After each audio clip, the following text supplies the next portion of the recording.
ഉക്രൈനെ ചുറ്റിപ്പറ്റിയുള്ള ആശങ്കകളാണ് കഴിഞ്ഞ ദിവസങ്ങളിൽ ഗോൾഡ് മാർക്കറ്റിനെ അടുത്ത സമയത്ത് ഏറ്റവും ഉയർന്ന നിലയിലേക്ക് എത്തിച്ചത്. എന്നാൽ ഇന്ന് ഗോൾഡ് മാർക്കറ്റ് അല്പം താഴേക്കിറങ്ങിയിരിക്കുകയാണ്.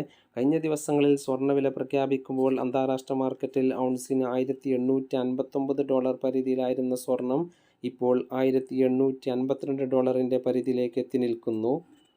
അന്താരാഷ്ട്ര മാർക്കറ്റിൽ നേരിയ കുറവ് മാത്രമേ ഉണ്ടായിട്ടുള്ളൂ എങ്കിലും കേരളത്തിലെ സ്വർണ്ണവില പ്രഖ്യാപിക്കുന്നതിൽ പരിഗണിക്കുന്ന മറ്റു ഇന്ത്യൻ ഘടകങ്ങളിലെ മാറ്റങ്ങൾ സ്വർണ്ണവിലയിൽ ഇടിവുണ്ടായിരിക്കുകയാണ്. കഴിഞ്ഞ ദിവസങ്ങളിലെ തങ്കവില ഗ്രാമിന് 4,975 രൂപയിലായിരുന്നു. ഇന്നും ഈ വീഡിയോക്ക് താഴെ നിങ്ങളുടെ ഒരു ലൈക്ക് ഓർമ്മപ്പെടുത്തിക്കൊണ്ട് ഇന്നത്തെ സ്വർണ്ണവില നോക്കാം. ഇന്ന് പവന് 400 രൂപ കുറഞ്ഞു. ഇന്നത്തെ സ്വർണ്ണവില 14/2/2022 പവന് 37,040, ഗ്രാമിന് 4,630. ഈ വീഡിയോ നിങ്ങൾക്ക് ഉപകാരപ്രദമെങ്കിൽ ഈ വീഡിയോ ആദ്യമായി കാണുന്നവർ സബ്സ്ക്രൈബ് ചെയ്യുക, ലൈക്ക് ചെയ്യുക, കമൻറ്റ് ചെയ്യുക, ഷെയർ ചെയ്യുക. Thanks for watching.